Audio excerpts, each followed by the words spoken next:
హనుమకొండ జిల్లా ఎలకతుర్తి గులాబీమయంగా మారింది. బీఆర్ఎస్ రజతోత్సవ సభకు సర్వం సిద్దమైంది. మహాసభ ప్రాంగణం నుంచి తాజా సమాచారం మా ప్రతినిధి రఘువర్ధన్ ప్రత్యక్ష ప్రసారం ద్వారా అందిస్తారు. భారత రాష్ట్ర సమితి రజతోత్సవ సభకు రంగం సిద్దమైంది. హన్మకొండ సమీపంలోని ఎల్కతుర్తి వద్ద సభా ప్రాంగణాన్ని సిద్దం చేశారు. పూర్తి స్థాయిలో ఏర్పాట్లన్నీ కూడా ఇప్పటికే పూర్తయ్యాయి. ప్రస్తుతం చూడవచ్చు మనం ఈ సభకు సంబంధించి పూర్తి స్థాయిలో భారీ వేదికను సిద్దం చేశారు. పార్టీ అధినేత కేసీఆర్ సహా రాష్ట్ర కమిటీ ముఖ్య నేతలు ప్రజాప్రతినిధులందరూ కూర్చున్న వేదికను సిద్దం చేశారు. మొత్తం ప్రాంగణం చూస్తే దాదాపు 1,00,000కు పైచిలకు కుర్చీలు వేశారు.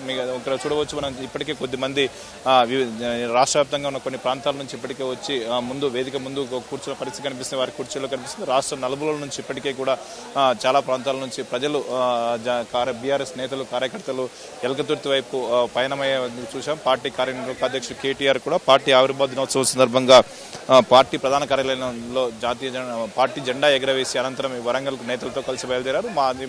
ముఖ్య నేతలు ప్రజాప్రతినిధులందరూ కూడా వారి వారి నియోజకవర్గాల ప్రాంతాల నుంచి కూడా ఇప్పటికే ఎల్కతుర్తి వైపు బయలుదేరారు. పార్టీ అధినేత కేసీఆర్ సాయంత్రం 5 గంటల ప్రాంతంలో ఎర్రవల్లిలోని తన నివాసం నుంచి బయలుదేరుతారు. హెలికాప్టర్ ద్వారా వస్తారు. హెలికాప్టర్ ద్వారా వచ్చి ఇక్కడికి 6 గంటల ప్రాంతంలో చేరుకుంటారు. 6 గంటల ప్రాంతంలో చేరుకుని సభావేదిక వెనక వైపు ఉన్న ప్రాంతంలో కాసేపు పార్టీ ముఖ్య నేతలతో కేసీఆర్ సమావేశమవుతారు. కేసీఆర్ అనంతరం 7 గంటల ప్రాంతంలో సభా వేదికపైకి కేసీఆర్ చేరుకునే అవకాశం ఉంది. పార్టీ రజతోత్సవం సందర్భంగా 24 ఏళ్లు పూర్తి చేసుకుని 25 ఏళ్ల ప్రస్థానం సందర్భంలో ఇక్కడ ఏర్పాటు చేసిన సభలో కేసీఆర్ ప్రసంగిస్తారు. ముందుగా తెలంగాణ అమరవీరులకు తెలంగాణ తల్లి విగ్రహానికి వద్ద నివాళులు అనంతరం బహిరంగ సభలో కేసీఆర్ పాల్గొంటారు. స్వాగతోపన్యాసంతో పాటు కేసీఆర్ ప్రసంగం మాత్రమే సభపై ఉంటుంది. దాదాపు అధికారం కోల్పోయిన తర్వాత కేసీఆర్ పాల్గొంటున్న రాజకీయ పరంగా పెద్ద బహిరంగ సభగా చెప్పుకోవచ్చు. ఈ సభా వేదికగా కేసీఆర్ ఏం చెప్తారు, పార్టీ నేతలకు శ్రేణులకు ఎటువంటి దిశానిర్దేశం చేస్తారన్న ఉత్కంఠ నెలకొంది. ప్రస్తుతం చూడవచ్చు. ఇందుకు సంబంధించి ఈ సభను బీఆర్ఎస్ పార్టీ అత్యంత ప్రతిష్టాత్మకంగా తీసుకుంది. భారీ ఎత్తున జనాలను సమీకరిస్తున్నారు.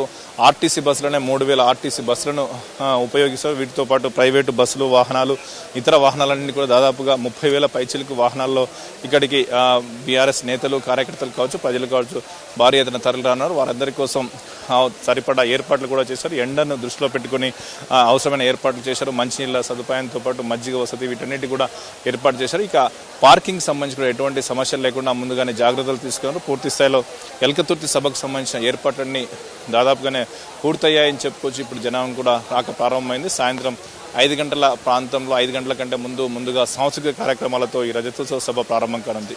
Port studio.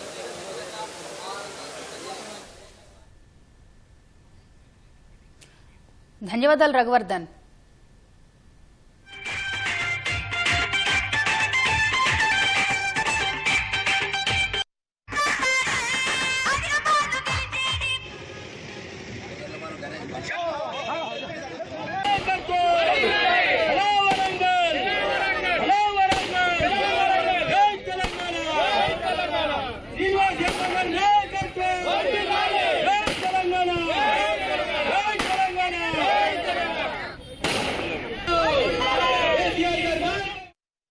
తారీఖున బయలుదేరినాము.